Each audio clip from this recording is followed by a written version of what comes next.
This is the Awful Announcing Podcast. Here's your host, Brandon Contes.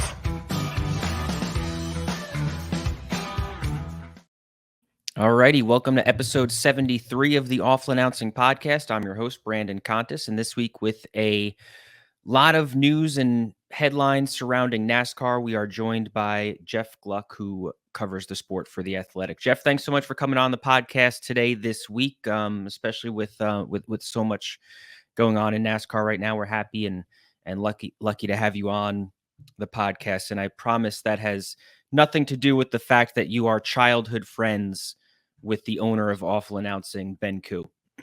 I am. Yep. We used to carpool, all sorts of stuff. I mean, it was like we'd pick him up at his house, drive him to school or after school activities, all sorts of, yeah. We go way back. Who would have thought? Ben said that during those carpools that he sort of used to be like the DJ. He would force you to listen to his music. Do you remember Ben's taste in music growing up during those carpools? I think we had tapes back then. That's how long ago that was. So I cannot remember. That was like when you had to actually rewind to rehear the song you wanted to hear. So I have no memories. I'm so old now. Look at my hairline. You know, it's pretty obvious. All right. Well, I think that's probably for the better anyway. The way Ben described his taste in music back then. You grew up in Northern California. I don't think of Northern California as a hotbed for NASCAR fans. Am I mistaken? And were you always interested in motorsports? Oh, no, not at all. I don't think I ever.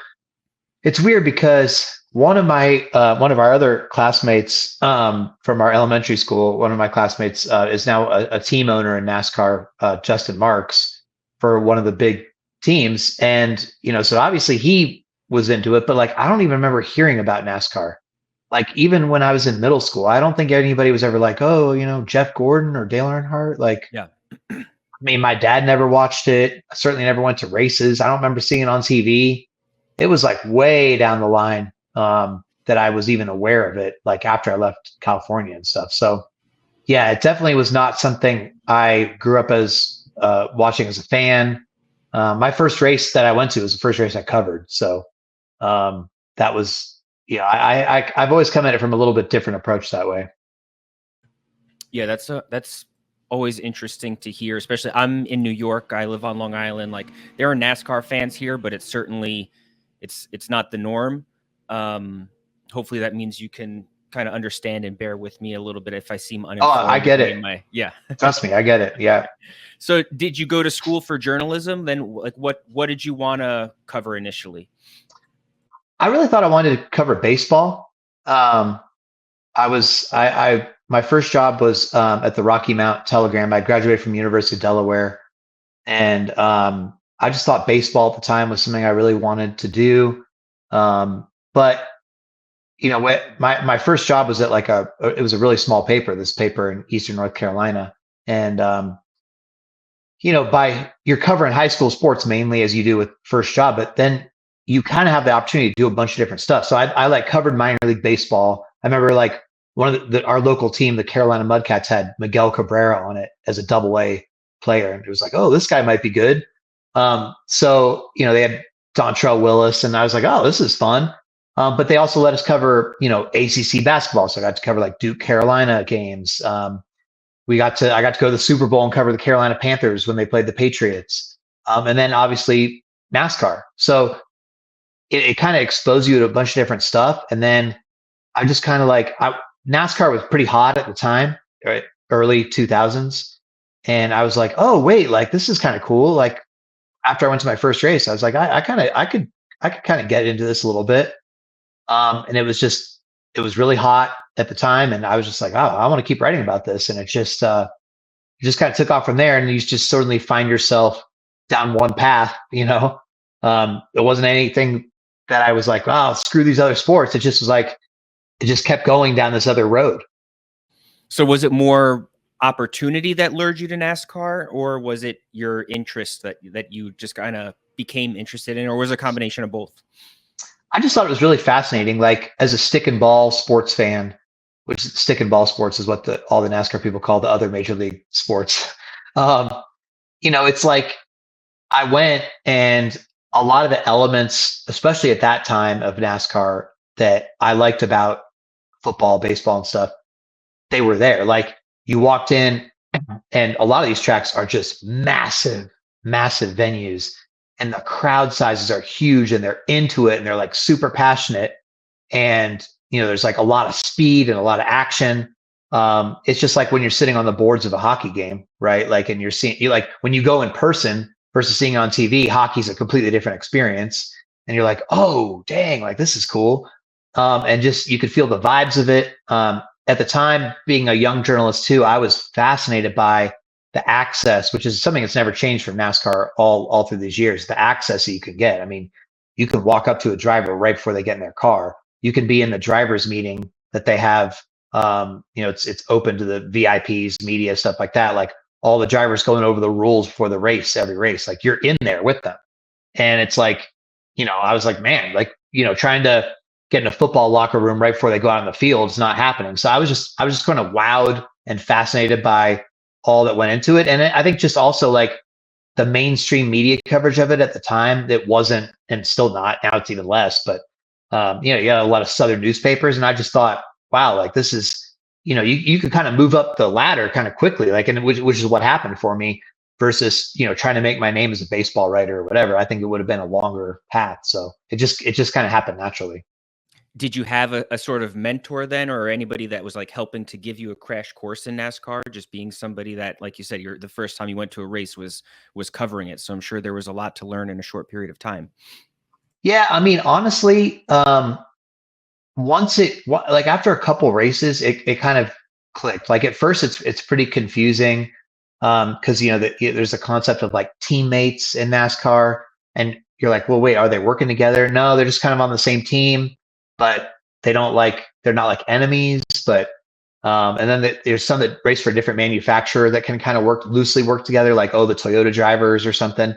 And you're like, well, the point system, the playoffs that they have, it's all kind of like when you're first getting into it, it seems like a lot, but it's really not.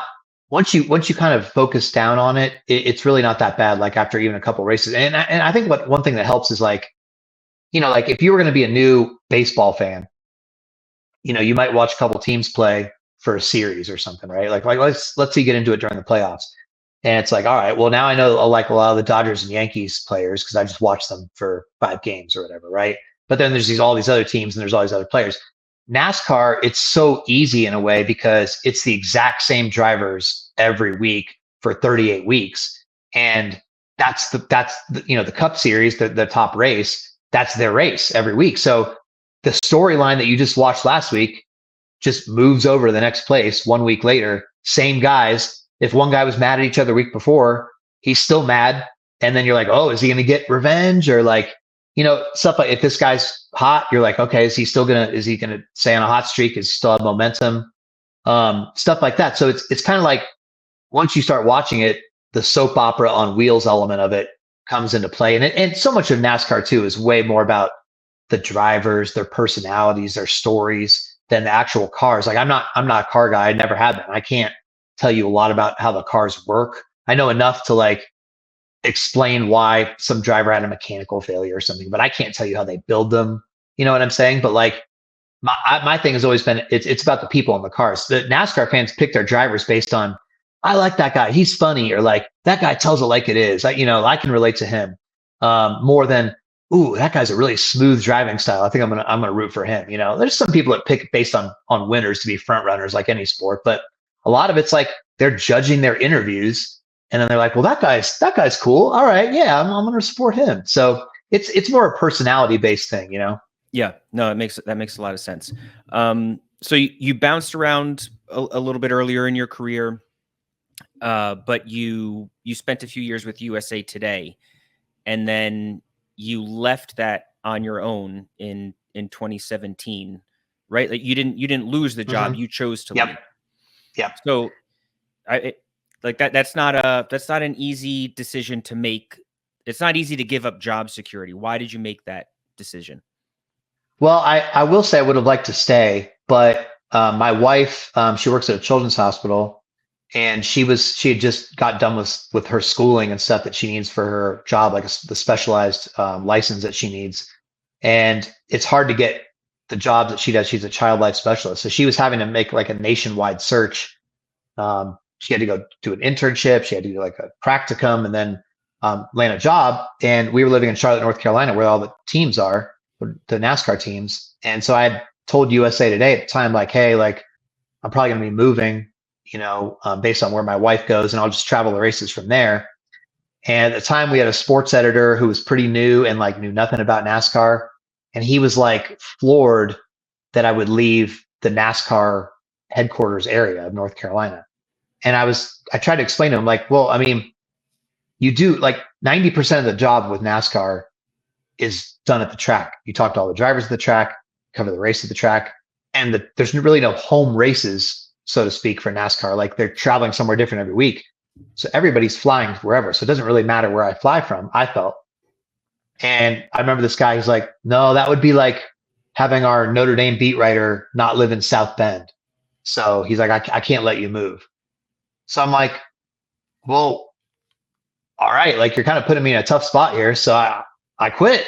Like once my wife found a job, I was like, hey man, like I'm moving here. Are you sure? Like I can't move. He's like, no, I can't move. I'm like, all right, well, I'm out. Like I'm not going to tell my wife you can't go help sick children, because I got to stay in North Carolina I don't even think I need to. So at the time, like nobody, it was really scary because nobody was doing Patreon stuff. Nobody had Substack.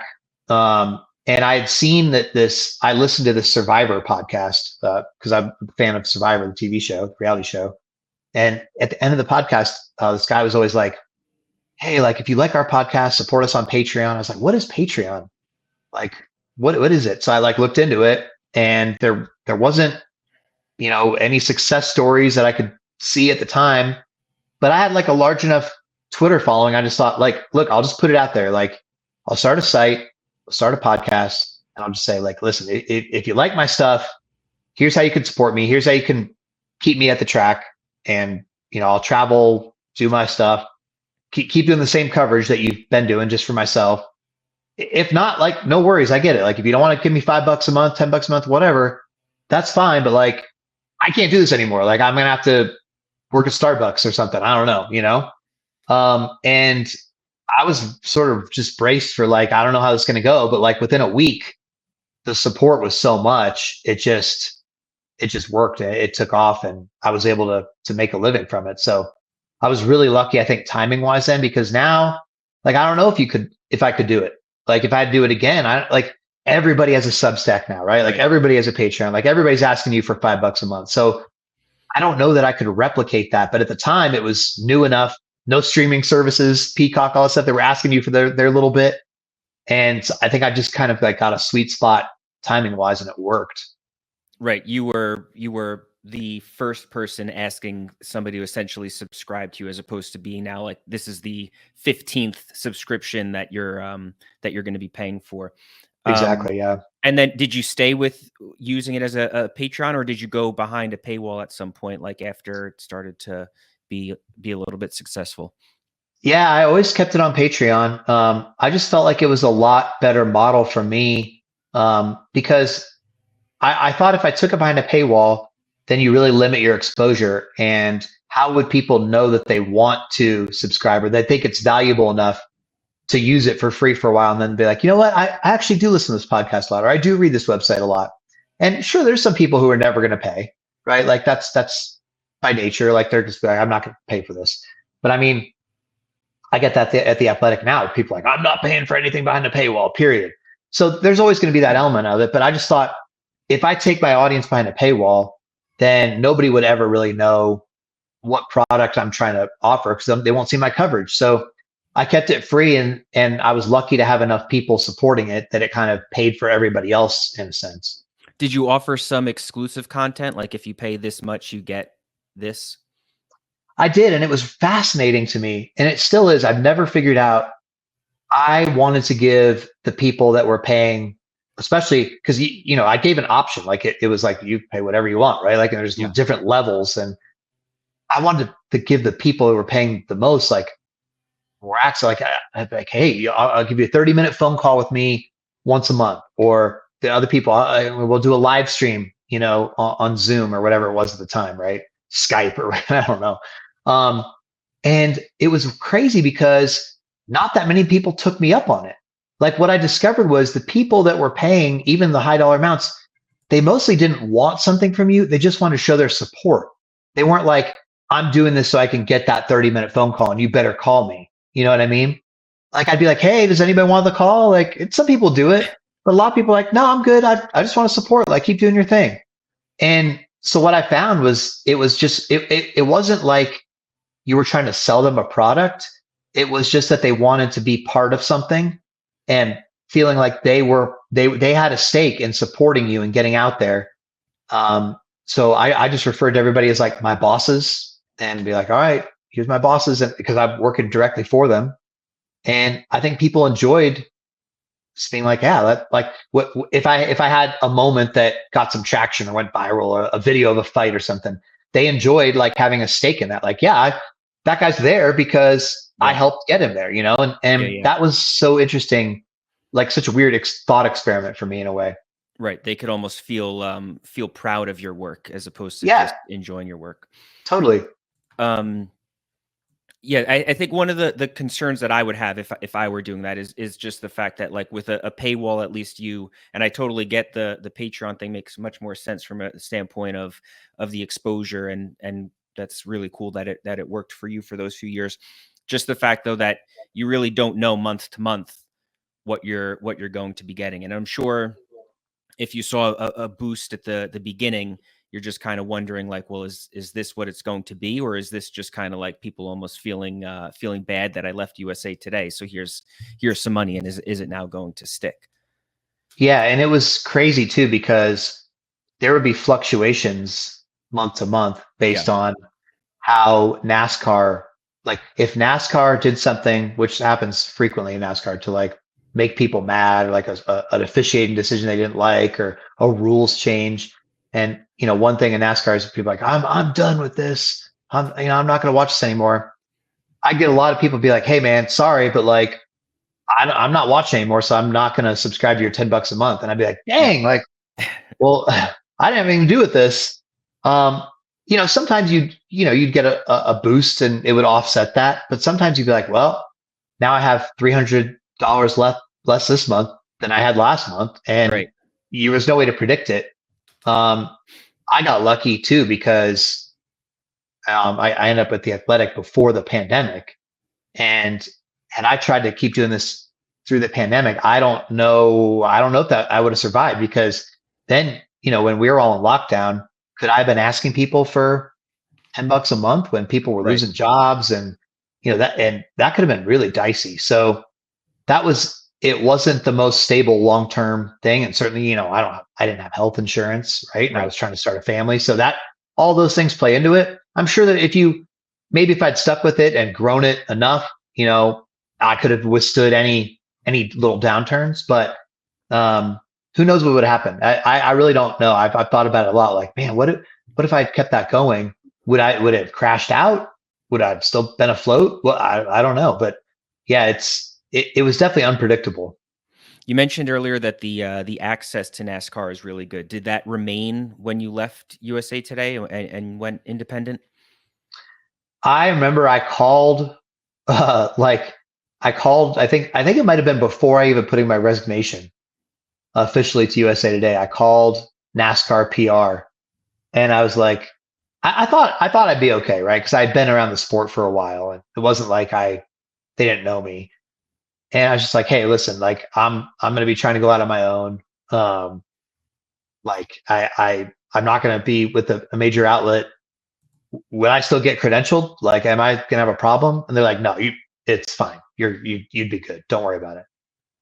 So that was definitely like a worry, right? Because what if they're like, no, like, sorry, you're not in an outlet anymore. And by the way, we didn't like what you wrote last month, and so good riddance. Oh, sorry, you're not with an outlet. You can't get a credential now. So, but I also kind of felt like, in a weird way at the time, I had enough of a Twitter following where if I had said, "Hey guys, sorry, here's my new website. By the way, they're not credentialing me. They're not letting me, because I'm telling you guys the truth or something." And it would have actually, I think it like legitimately would have backfired on them. Yeah. Because imagine if they said, "No, we don't want to credential this guy." The fan, I felt like the fans had my back, so I felt oddly protected in a way by that. So I'm glad though that it didn't come to that, and I was able to just get to the race I needed to get to. Yeah. And then you obviously thought that you could do the job away from Charlotte. That's, you were you were hopeful that you would be able to keep the USA Today job while relocating. After doing it, was it harder? Has it been harder to do the job not living in Charlotte? Yeah, I mean, I lived in Portland. I briefly lived in Albuquerque, New Mexico, then Portland, Oregon for a couple years, and now I've lived in Denver, Colorado the last 5 years. There's times when there'll be some last minute press conference or something, and you're not able to go, right? But especially now that everything's streamed, I mean, yeah, I'm not there to ask a question, but I feel like I could still cover if there is something that pops up midweek. I feel like I'm established enough to be okay with it. And still, most of the stuff you get is at the track, and as long as I'm traveling, I have the travel budget enough to be there regularly and get the stuff I need. I think it's gone okay. I don't think I haven't felt like I've been hampered at all, really. And another one of I think the best NASCAR rider, the GOAT, maybe, Bob Pockris, he lives in New York City.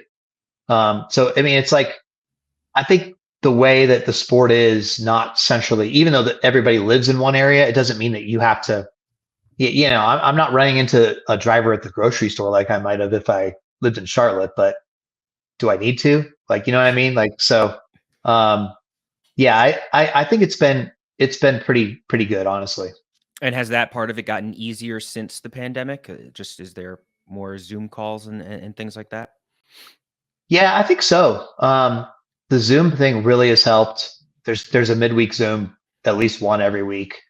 Although the model's changed so much that we don't even really use, it's sort of like when we used to all write previews for newspapers, like game previews and race previews. Nobody really writes. I mean, we're not writing previews content anymore where we need like, hell, tell me about what's this track going to do. I don't think, the numbers don't show, at least on our end, that people really read that stuff. They read reaction and post race analysis rather than, I mean, you have some gamblers, the gambling element of it wants to know who's good at a certain track, but you don't necessarily need a driver saying, "Oh yeah, I'm going to try to get my car set up this way at this track," So, yeah, there's definitely midweek stuff though in the Zooms, and it's a pretty easy sports cover, I think.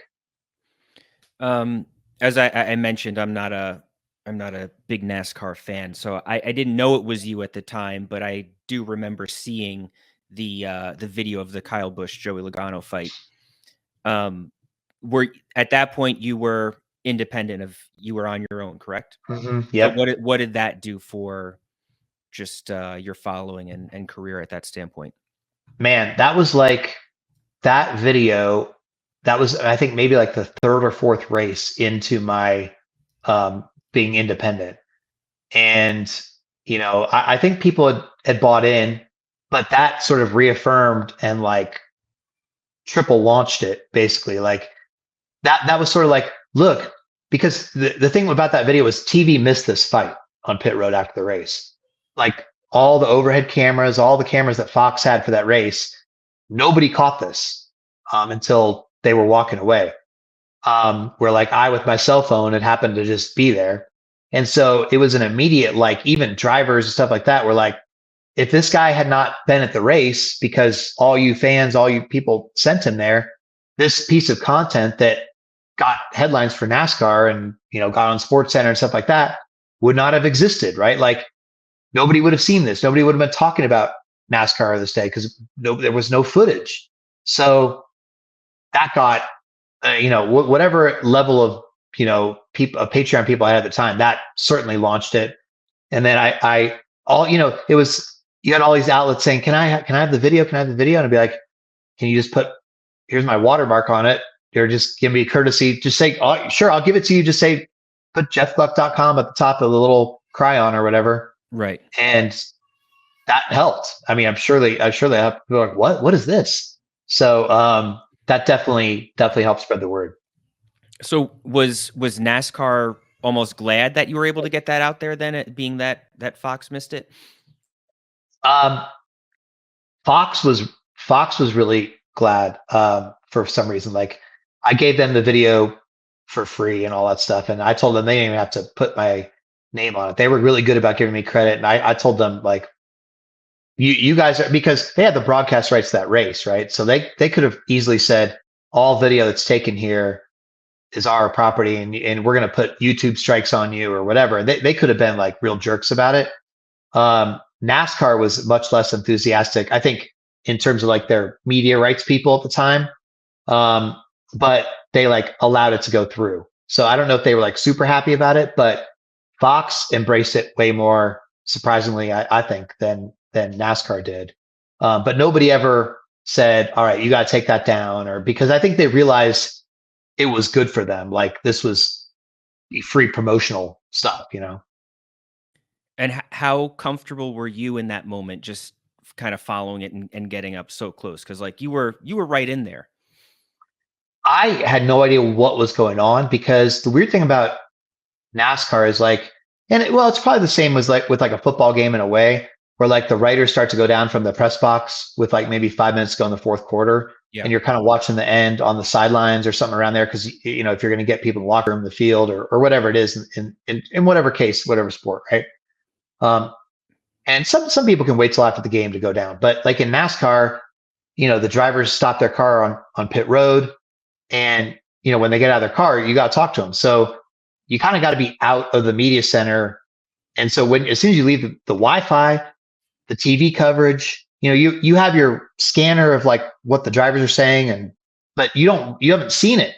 And the track is so big, you don't have a bird's eye view of like, oh, that guy just crashed. You know, it's like you see the cars go around, and then all of a sudden one car's not there, and you're like, what happened to that guy? You have no idea if you're outside, right? So I was standing there, and all I saw was a crashed car from Kyle Busch come back to pit road, and he kind of was getting out angrily, and he started marching down the pit road, and I'm like, I have no idea what happened to him. I have no idea who he's mad at, but I'm like, he seems mad, so I'm just going to get my phone out and start being like this, you know? So I just followed him, and then next thing you know, he's going up to Joey Logano, another driver, and punching him in the face, and then there's this brawl, and I'm just like, I'm in the middle of this.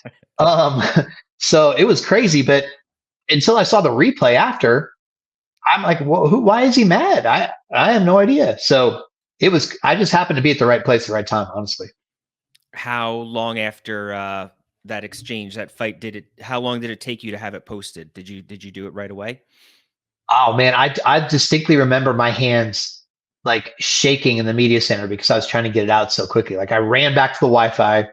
I think I had the presence of mind to put like a watermark on it, like in iMovie or something, you know, and just to make, because I knew that people would just take it and rip it off if I didn't have some sort of identification on it. So, and yeah, it's been kind of interesting even now, because like there was a Netflix documentary on Bubba Wallace a few years ago, and they used the footage from it, but like they never asked, and I didn't make a big deal of it, but I was just kind of like, all right, aren't you supposed to, you know, because I remember all the time people would say, hey, can I use your video? And you know, like I had people all around the world, and I would send it to like, again, news broadcast something without the watermark. Yeah, no problem, right?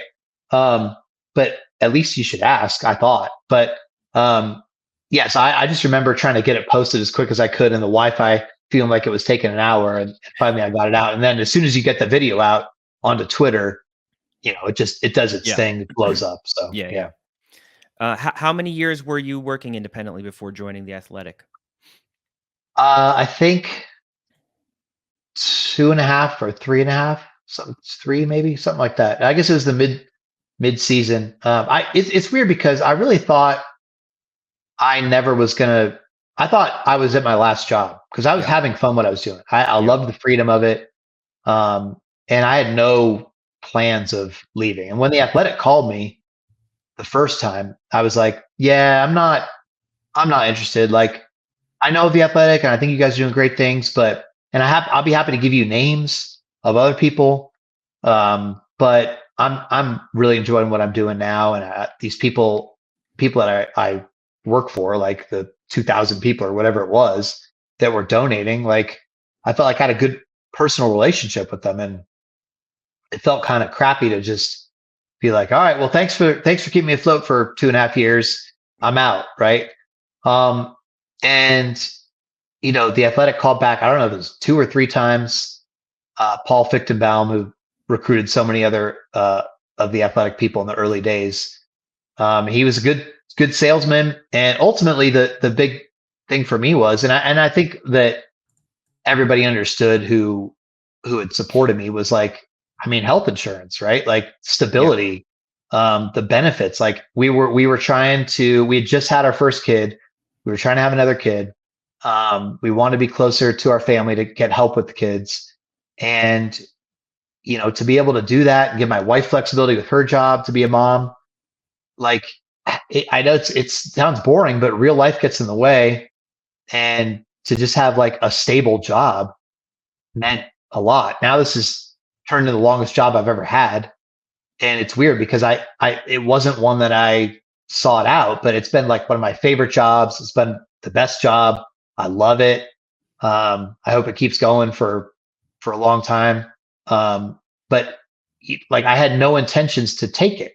It just, I went and I was like, oh, that'll be cool. And then it turned out to be way better than I thought. Yeah, I don't think anybody would fault you for prioritizing that stability when it's offered to you. But you mentioned enjoying the freedom of being on your own. So how has it been now going back to working for a company? I mean, they still give us so much freedom. Like my editor, it's pretty much like, hey, what do you want to write this week? And I'll say, this is what I want to write. And they're like, great. We trust you. You know what you're doing. The one thing about the freedom that I refer to is like I could travel wherever I wanted to.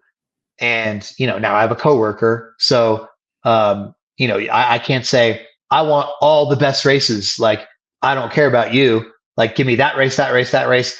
I'm going to Miami. I'm going to Vegas. I'm going to Sonoma, all the stuff. Like I would like to, be able to do whatever I wanted, but I also have to, we split it, right? Like, so we divide it up. There's give and take. There's some where it's like, yeah, I'd really like to go to this one. And he's like, I'd really like to go to this one. So we're fair about it. So, there's stuff like that. And even, in a sense that like the freedom of being on your own, and I didn't have any ads on my website and there was no pressure for clicks, which is a totally different dynamic because there's sometimes I could go do stuff that I knew weren't necessarily of like widespread interest, but I would go cover them because I thought this is cool. Maybe my audience will think it's cool. Maybe nobody will click on it, but like, this is badass. Like, I'll give you an example. Before F1's boom, I think it was 2017 or 2018. Haas F1 team invited me to shadow them for the entire weekend. All access, like at their team dinner, ride with the drivers, the track, team hotel, all this stuff, right? Like be in their garage during practice, all this stuff. Like it was full access, and people like time. I mean, F1 was not what it is now in America. Like people didn't really care, but I just thought, man, like I could go do this stuff and it'll be cool, and it'll be cool for me, right? Like to experience this, and hopefully some of my audience will see a new way of looking at this sport, or I'll be able to tell them about what the differences between this and NASCAR are. And I remember like my numbers that weekend bombed. Like nobody really read my stories. I did a ton of social content and stuff that was fine, but like again, like people just did not give a crap about F1 until Drive to Survive came along. So it was kind of like it was a a vanity thing. Like I just wanted to do it.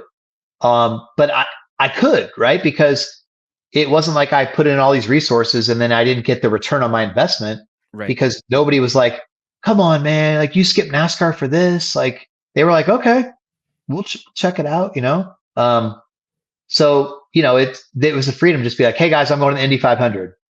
Great. So, now there needs to be more of a calculation, right? Like it needs to be more like if there's some motorsports thing that you're like, yeah, is this really going to do numbers? Like, is this really worth we have a limited travel budget. We have limited, resources. We don't, we can't just do everything and be everywhere all the time. Is this worth our time, our energy, our investment to go to some other series where, look, I mean, we've tried it and our readers just they're telling us they're not that interested. And it might be a cool story, but if you can't get anybody to read it, you kind of just waste it, especially when that money could have been used for NASCAR where people's going to read it. So are you able to have your own separate website where you put other content? no, I don't think so. And it's not something I pursued though. Like, Yeah. I just think, there, maybe if it wasn't, motorsports related, at all, and the Athletic wouldn't see it as a conflict, but I just feel like I owe it to them to not have like side gigs because, they're putting resources into my career. I mean, they're putting a roof over my head, Yeah, food on sure. my table, right? So it's like, if I was still independent or freelancing, I think you could start to dabble with some stuff and see what worked. But yeah, it's just, I feel like my loyalty just has to be to them, Yeah, no, and I get that, and the only reason that the question popped up into my head was just because I know, and obviously everybody's deal is different, but Andrew Marchand has his podcast separate from the Well, Athletic. I do have that. But that worked out because I had already started my Okay. podcast before I went to the Athletic, and so it was under the Athletic banner for a while. But Dale Earnhardt Jr.'s podcast network, Dirty Mo Media, had contacted us in the off season and was like, "Can we think about moving this over?" And since it was mine, like I hadn't started it at the Athletic, I had the freedom to move the podcast part over, and we worked with the Athletic. I had really made sure that the Dirty Mo Media people worked out a deal with the Athletic that was going to make everybody happy, because the last thing I want to do, because again, like, how podcasts are, like, podcasts are a great thing to have, but it's not like gonna fund your entire career unless you're Joe Rogan probably, or somebody with mega Right. numbers. You're not making that much money off a podcast. So for me, knowing that the Athletic's my day job, I want the Dirty Mo people to talk to the Athletic people and see what we can do. And so like my podcast, even though it's on Dirty Mo, it's branded with the Athletic. We talk about, we're writers for the Athletic. We talk about what we're writing on the Athletic. And so there's like a bunch of synergy there that people at the Athletic felt good about us taking it there, because it was actually just more exposure for them in the end. Yeah. Okay, that makes sense. How has working for the Athletic been since it was purchased by the New York Times? Are there changes there? I was braced for a lot, right? Like, because you think it's just going to be such a more corporate environment. I'd really have to stretch my brain to think of what has like changed in terms of I just feel like we're doing the same thing so far. Now, maybe that changes at some point. I mean, but the thing is, we've never gotten any instructions or any directives of like, hey, you need to write this, or can you write this, or this would be an interesting story. Can you do this? Like when our stuff appears in New York Times print or makes it onto their website, it's sort of like a pleasant surprise of like, oh, wow, they took that story. It was never like, hey, let's plan together. And you guys, they wanted this story on this, so we wrote this for them. Sometimes you're trying to guess, because if it does make the Times website, your traffic goes way more, right? Like if they'll put it on their homepage, it's great. I mean, of course, I want my stuff to be in New York Times print. Is a huge thrill. Like, I never thought I'd be in New York Times print, right? So like, trust me, I'm ordering the back copies. I'm downloading the PDFs if I make it. It's a cool badge of honor that like they picked one of your things, but nobody's telling us, like nobody's been like, hey, like we need to do a story on racism in NASCAR, like this big feature. There's nothing yet, and it's been a few years now, so I'm very comfortable with how it's been. I mean, the only thing that's changed, I guess, is like, before it was sold, the Athletic still had like this sort of renegade, like startup vibe, like a little bit more freewheeling. Like the founders were super badass guys. And I remember like in the pandemic, they're giving us fiery speeches, like, we're going to kill this, we're going to get through this. And you're like, man, I hope we survive, because we're basically our startup that's not making any money.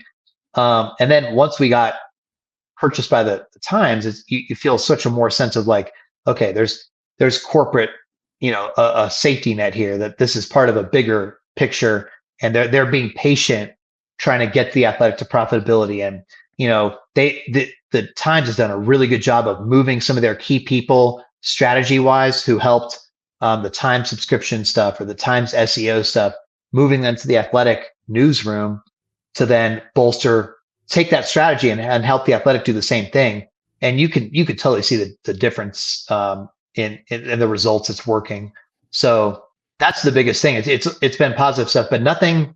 I'm not kidding you. I cannot think of one editorial thing that I think for me has changed.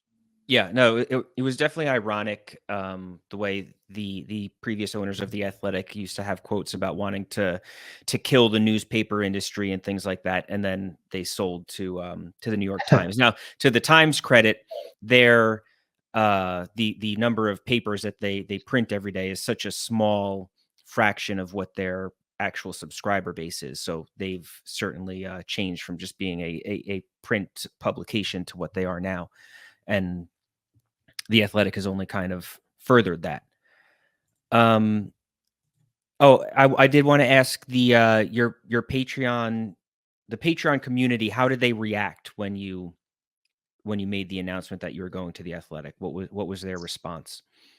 I was really having a hard time with it, and Paul Fichtenbaum offered. I expressed that, man, like I can't quite get there. It's not even like, hey, I'm asking for more money, but like, is there something that can be done for my current patrons, and so what they came up with is we will if you give us the email addresses of all of your current patrons, we will send them an offer for an entire free year of the Athletic for the first year, with no strings attached, no credit card kind of thing. Like, it was like, here's a free year.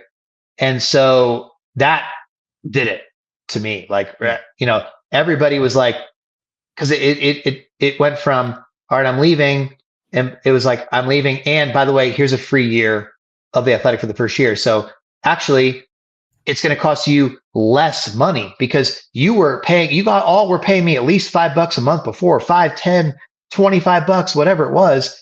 Well, now you don't have to pay me anymore, and you're getting this for free and all these other sports. So I don't think I had one complaint about it because of that. Like, that was a really smart thing and helpful thing that they did for me and then I could sleep better at night too. Like, I didn't feel like I was betraying anybody, because I was like, oh yeah, I'm going over here and you got to pay $60 a year or whatever it is. Right. It was like, oh, here's it for free. And everybody's like, cool. So I think it's that was what really helped too. Yeah, no, that's really cool. That, first of all, that you were concerned about them, and then second of all, that the Athletic was receptive to it in that way. That is pretty neat.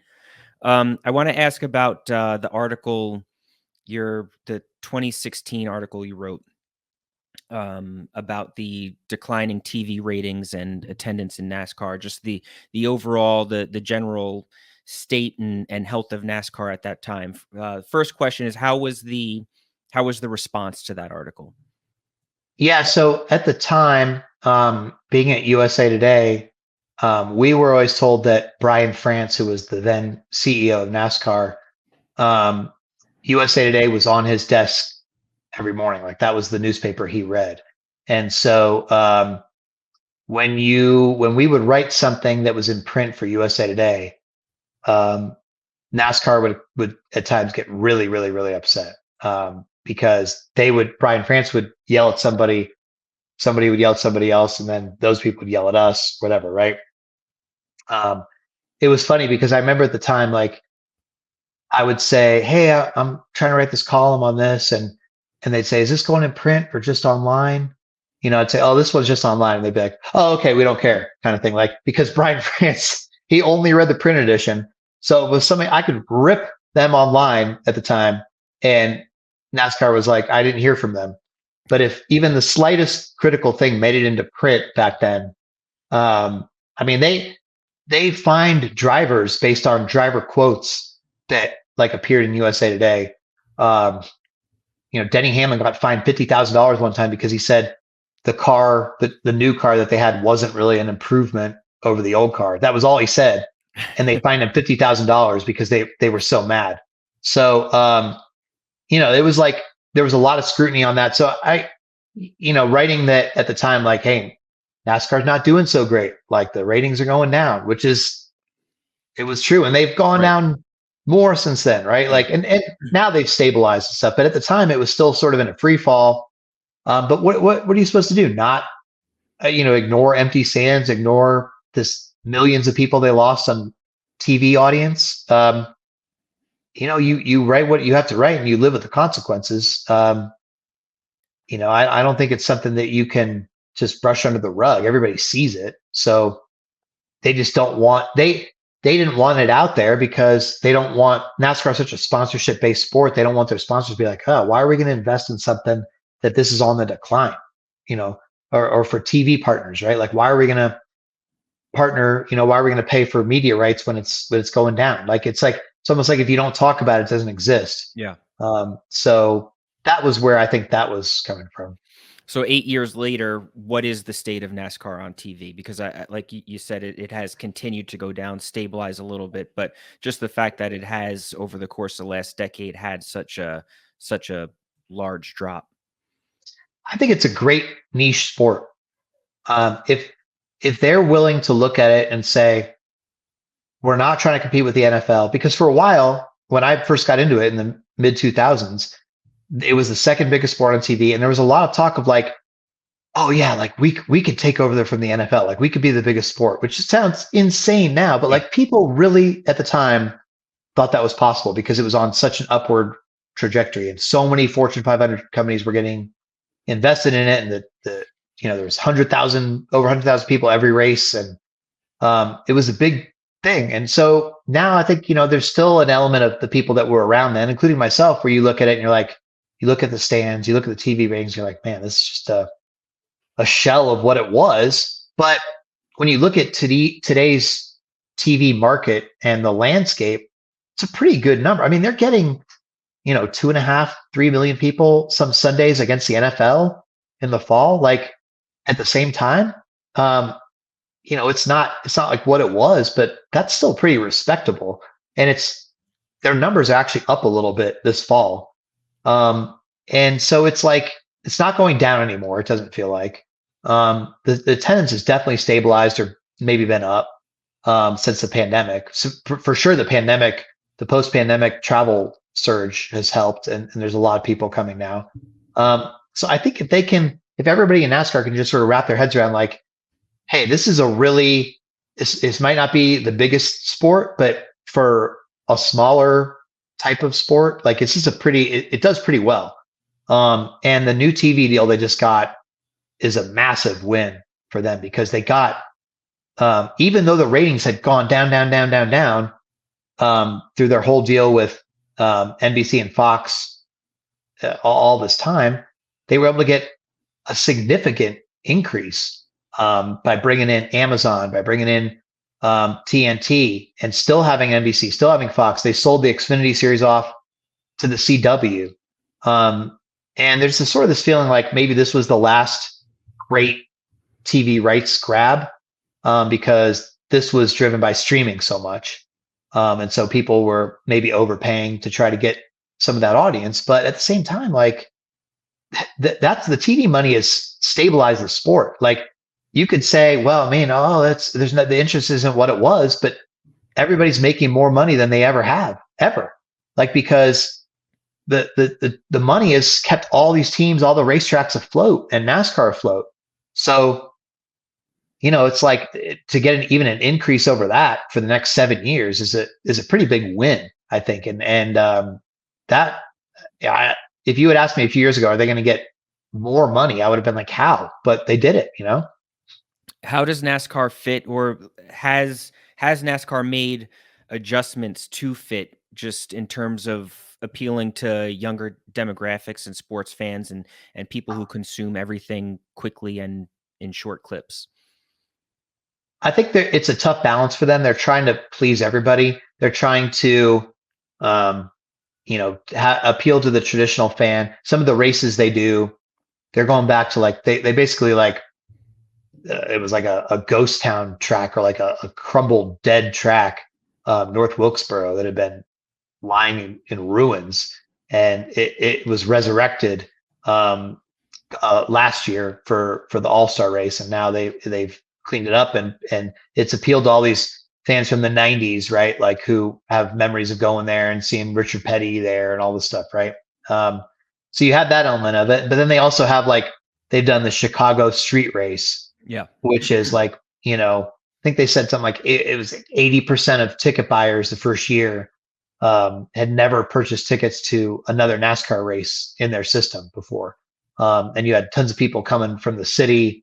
It was right in the park there, right by the aquarium, everything, right by Navy Pier, everything. Like, and they've done that for a couple of years now, and it's been, successful. They've had to spend a lot of money to do it, but it's been successful. They raced in the LA Coliseum for 3 years. So trying to do something different there. And that's not appealing to the traditional fan. So there's a lot of things they're trying to do to like, hey, we're trying to get this audience here. And then we'll also try to please our traditional audience and hold on to them. Next year, they're going to Mexico City for taking the Cup Series there for the first time. They're racing at the same track Formula One does. And that's going to be the big marquee event of next year, like the big new event. So, they're trying stuff like that to reach different audiences, but they've still got to please their traditional fan base because that's the biggest number of people who are still around. But you can definitely tell, like when I go to the track now, I see definitely certainly a more diverse audience than you did 10 years ago, right? Like by banning the Confederate flag and, putting Bubba Wallace as the spokesman to try to get more minorities into the sport in a way and stuff like that. They have this thing called like Bubba's Block Party at some tracks that have more of like an inner city vibe. And they'll bring in like a hip hop artist and Bubba, and they'll go there and give them free tickets and have like a picnic and like just truly trying to appeal to a younger, more diverse audience and bring them to the track and get them to come check it out. So they're trying, it's just there's a lot of stereotypes in NASCAR that are hard to overcome. How prevalent was the Confederate flag before it was banned? And is the banning still enforced? Yeah, they're pretty strict about it. I mean, you'll see signs and it says the Confederate flag's not welcome here. I believe anybody that tries to fly it in the campground, I don't know if they get booted out or they just have to take it down or they get a warning. It's certainly, you don't see it anymore at all. Okay. Where you used to drive into the racetracks in the infield and all, tons of the campers had Confederate flags all over the place. I don't think you're even allowed to wear like Confederate flag t-shirts, to the track or something like that. I believe you're supposed to, they ask them to turn it inside out, cover it up or something. So they realize that that's, an offensive symbol and that's not the audience they're trying to go for. They're trying to make it for welcome for everybody and appealing for everybody. And that's the message that sends, is that we're not welcoming everybody. So, I mean, you, the one thing they can't control is off their property, right? So like sometimes when you're driving the track and you see some campgrounds or people's houses, right? Like you might see it, but it's definitely not what it was for sure. And it's definitely not inside the track property. How has the banning been received over the course of the last 4 years? And do you think did it affect the sport's popularity one way or the other? I don't think that. I mean, if some fans left, they were probably replaced by people that suddenly felt welcome. You know, so and I also think that NASCAR pretty much came, either felt this way or pretty much said like, if you're going to leave because of that, fine, we're not interested in having it.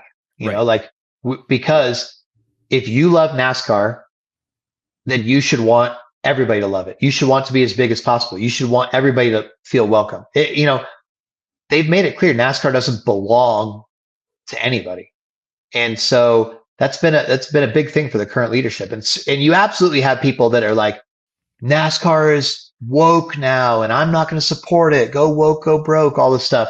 But I don't think banning the Confederate flag is woke.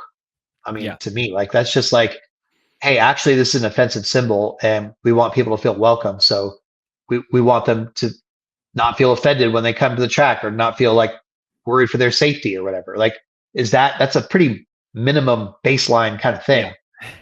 So I think they're basically saying to the fans, if you can't accept that, if you can't even get to that point, and you're going to leave because of it, okay, like, sorry, Right. That's a base that they are willing to filter out. Let's go to some current events. The 2311 front row antitrust lawsuit against NASCAR. Can you give a quick summary of what that lawsuit is, like a oversimplified shortened version just for non-racing fans like myself? Yeah, so there's no franchises in NASCAR. When you own a NASCAR team, there's nothing that says, hey, I'm here forever. Like, I bought this and I'm going to be an owner until I sell it. But what NASCAR did do a few years ago, because teams were going out of business and then they would have nothing. Like if they lose their sponsor, because the sponsors is how a race car goes around the track, right? The team goes to a sponsor, they say, can you give me $20 million, please? And we're going to put your name on our car, and then we will hire the driver, hire the crew. We will improve our car. We'll make it go fast because of the money you gave us. And if the sponsor goes away and they can't find another one, the team's out of business. They have nothing, right? Like, except their old cars, like, and their race shop. So teams could, in the past, they could pour hundreds of millions of dollars into these operations. And if they go out of business, they're just done. Well, so NASCAR accommodated them by giving what they're called charters, which is a guaranteed entry into every race and a share of the TV money, right? Like a guaranteed slice of the pie. But the charters are coming up for renewal. The new deal starts January 1st of next year. And NASCAR agreed to give the teams more money than they had before, like a bigger slice of the pie, because the teams are like, hey, we're still losing money here. Like, we appreciate the charters, and it's nice now that they've grown to $40 million, $50 million. The top one is sold for $40 million, but they're worth more than that supposedly. And the teams are like, look, if NWSL Women's Soccer League franchises are selling for X amount, we think that having a NASCAR team with pretty good ratings should also be probably worth $100 million per team or whatever. So they think there's a lot more money to growth. But the problem is NASCAR doesn't want to make the charters permanent. NASCAR is saying, we'll give you these every 7 years, then we'll renegotiate. And there's nothing to say that, it's guaranteed that this will come back, right? Like, they could take them at any time. And so two of the teams, which one is Michael Jordan's team, 2311, and Front Row Motorsports, the other team. This guy owns like tons of like Long John Silver's and Taco Bell franchises. They didn't like the terms. Well, I say none of the teams really like the terms, to be honest. But they felt kind of, they negotiated for 2 years, and they finally got to this point. NASCAR said, this is the deadline. And 13 of the team owners signed it. Well, these other two didn't. And they asked NASCAR for more. They asked them for various, like 7 different things. And NASCAR said, no, we're not even going to talk about it. So they said, you know what? We think you're a monopoly because actually, we can't race anywhere else. There is no alternative to racing in NASCAR in terms of the stock car series. You guys own the tracks. You own the cars that we have to run. There's no other stock car series that's a competitor, and you're controlling all these terms. So if you're not going to give us what we want, well, we're going to sue you now. We think you're a monopoly. So this is just the beginning of this trial, where they're trying to, get some concessions, and it's probably going to drag out for a couple of years. I was in court yesterday. Michael Jordan sitting in the courtroom front row, right? And it's like, man, you're just staring over at Michael Jordan, and he's like leaning intently, like smirking when the defense lawyer from NASCAR is making some points he didn't like. He's just shaking his head, and you're like, man, what a surreal thing. I'm sitting in federal court with Michael Jordan over a NASCAR dispute. How did we get here? How did we get here? But definitely could not have predicted that at the start of your career. Yeah. So what was the previous split, with the TV money between NASCAR and the teams, and then what was that latest proposal? Do you know the percentages? I think it was something about it was a little bit over a third before. Now NASCAR is saying that the teams are going to get about half, but I think the teams are fine with the TV money part of it. But NASCAR is also saying stuff like they want control over the team intellectual property, so that they can, I think, sell that as part of it. So like one thing is that it seems like from the 2311 standpoint is like they're saying, well, wait, the Jordan brand, we don't really want you, NASCAR, to be able to put Jordan brand on some NASCAR Crocs and sell them or whatever you're going to do. Like that's our intellectual property. Like we don't want to sign that over to you. Yeah. Right. Or like, there's a bunch of smaller issues, and NASCAR supposedly, and I think the permanent charters too is definitely a huge part of that. I don't want to gloss over that, because they're saying like, listen, how can you ask us to go get other investors from other sports? Like the Josh Harris, the Commanders owner, just invested in Joe Gibbs Racing not that long ago. Right. And then that has helped Joe Gibbs Racing prop them up. Right. And there's big investors who would be willing to come in and do big things, hundreds of $millions in investment. I don't know, if they knew that the charter value is going to continue to go up and they could sell this as an asset at some point. Right. But if it's going to potentially go away and you're going to have this piece of paper that's worth $50 million on December 31st, but $0 on January 1st, just because NASCAR said so, that's not good. And right now that's actually the case for the teams, because NASCAR pulled those offers back from the teams that didn't sign them. Now the teams are saying, we actually do want to sign them, just without the clause that says you can't sue us. That's what they're fighting for in court right now. They're asking the judge, can you take out the clause that says you can't sue us for being a monopoly? And can you just remove that, and then we'll sign the charter deal? NASCAR is saying, actually, we don't want these guys to be chartered anymore. We don't want to do business with these guys because they've called us names. They've torn the sport down. And we also don't even want you to take out that clause out of the deal. So you're looking at like Michael Jordan has these two teams. Probably they're both worth $50 million each. He's looking at $100 million going to zero if the judge does not agree with this case. So there's pretty high stakes at the moment, Yeah. So what is NASCAR's reasoning for saying that they won't guarantee the charters for more than 7 years? They say that because the media rights deal is for 7 years, like with the new deal that they signed with the TV partners, they can't commit to having charters beyond that. They can only commit as long as people commit to them, is what Jim France, the CEO of NASCAR, has told the teams.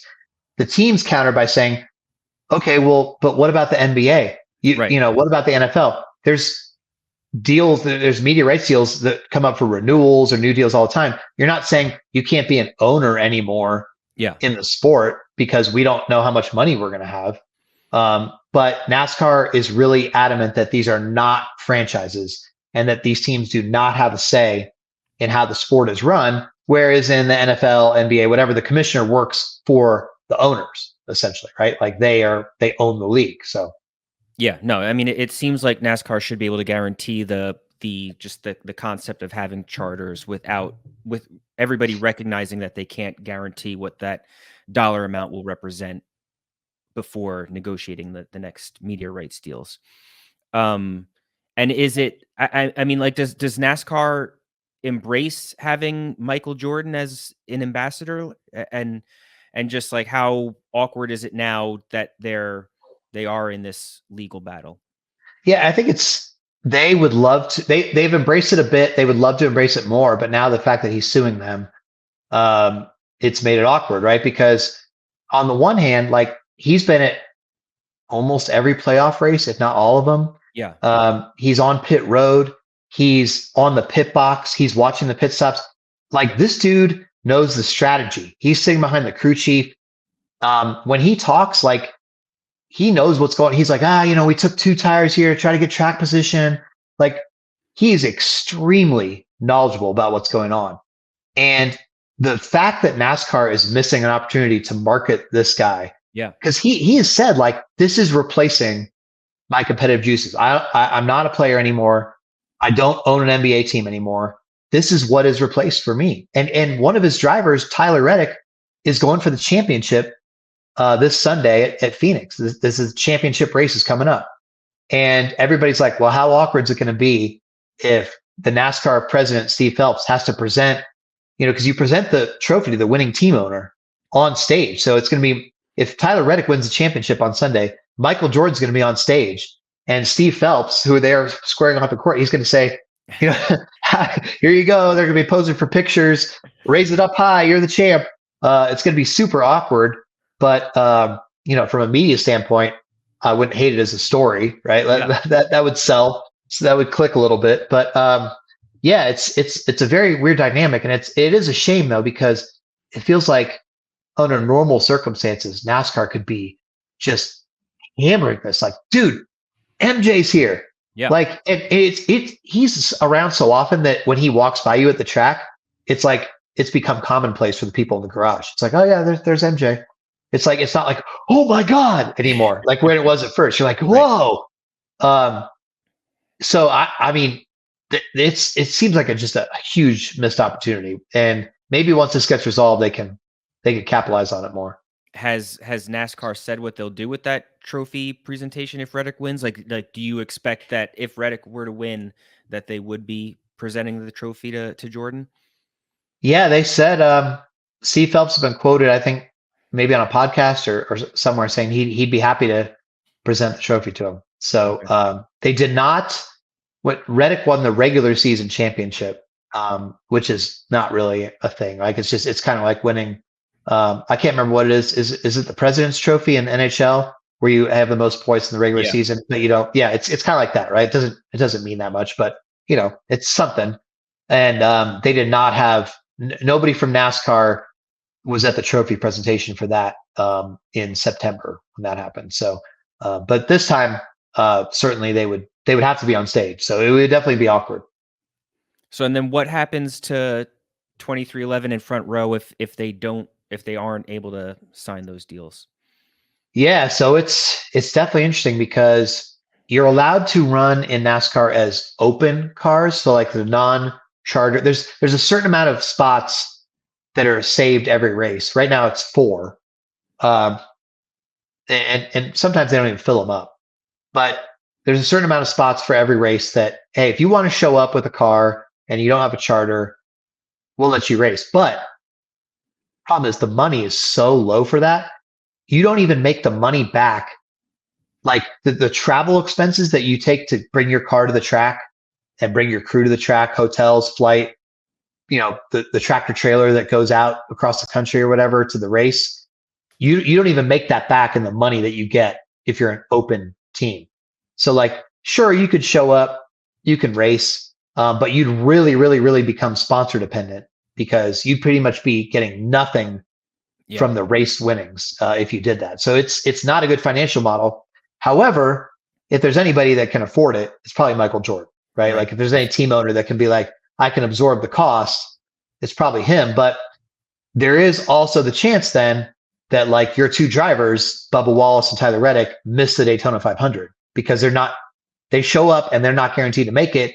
And always at the Daytona 500, more people show up than actually get in. So that would be a big disaster, right? Because that's the biggest race. Yeah.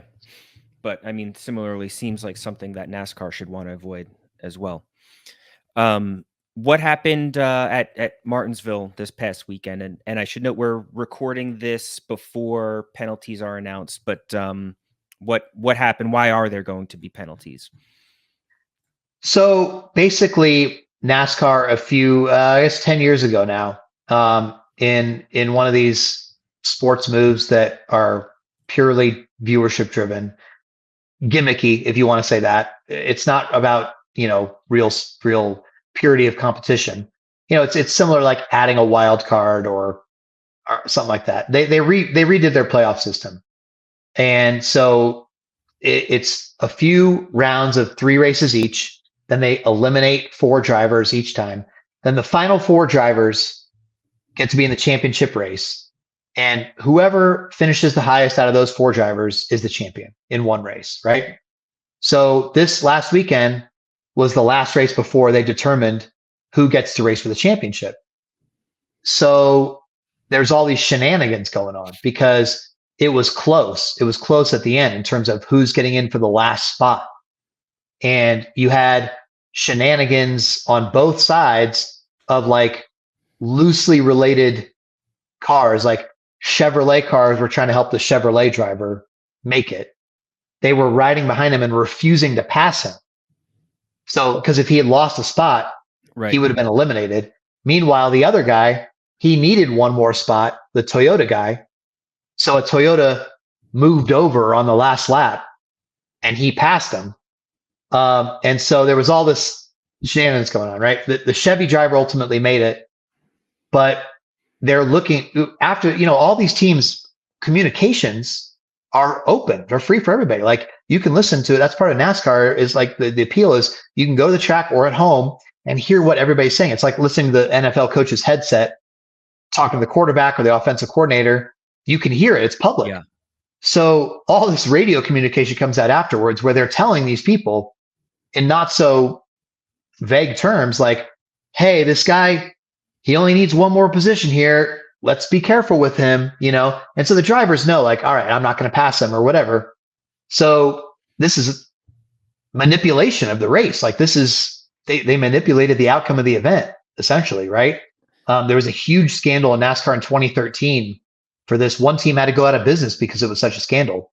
So now here again, you have something similar. And so NASCAR is forced to react after this evidence has come out and be like, oh, this is, you can't have a sport and a championship and the integrity of competition when people are messing with who's racing for the championship, who's making it. So, and it's part of it is the format is to blame, right? Because if you didn't have this one race thing and everybody was eligible as they used to be, and it was whoever had the most points wins at the end of the season, that was it.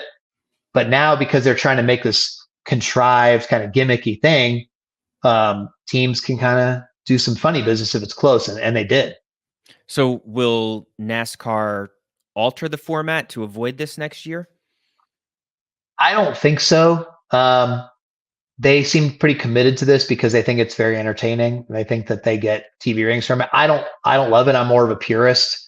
Yeah. And I think a lot of fans are getting more and more tired of it because they're like, the people that make it this way, because it's such a short, fluky little sample size of a season, and you're resetting the points every 3 races. Like the best driver this season, the guy that won 6 races, and so one guy won 6 races this year. Nobody else won more than 3. The guy that won 6 races is not in the championship. The guy with the best average finish of this season is not in the championship.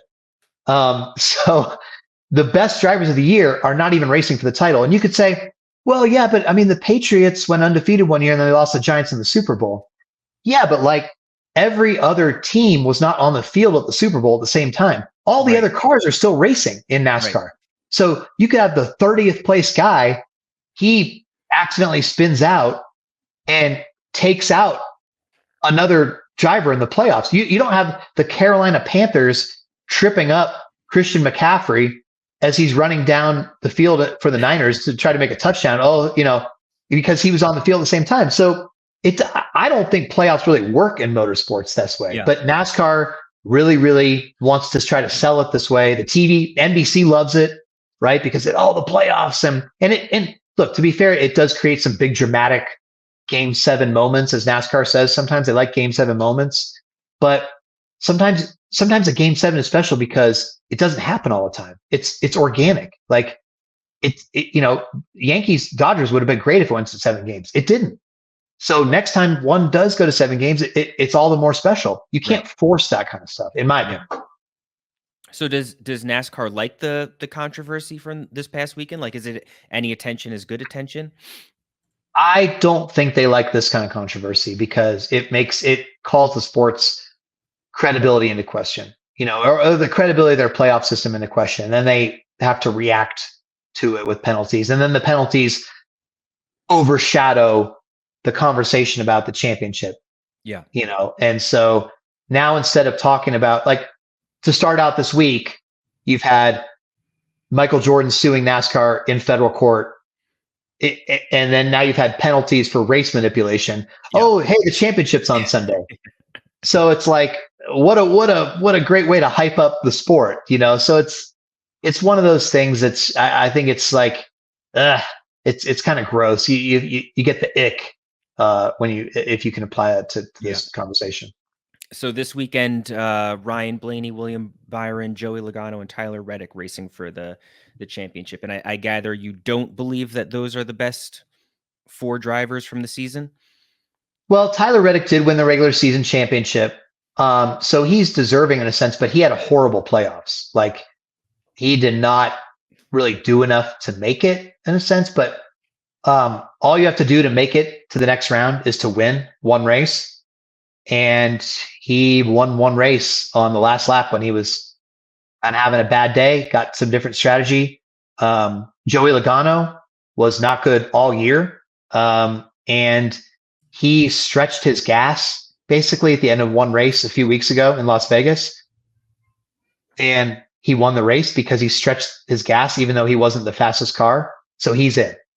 Stuff like that where you're like, all right, like, I would rather see the championship reward the best, or at least give me the best 4 guys and then let them decide it.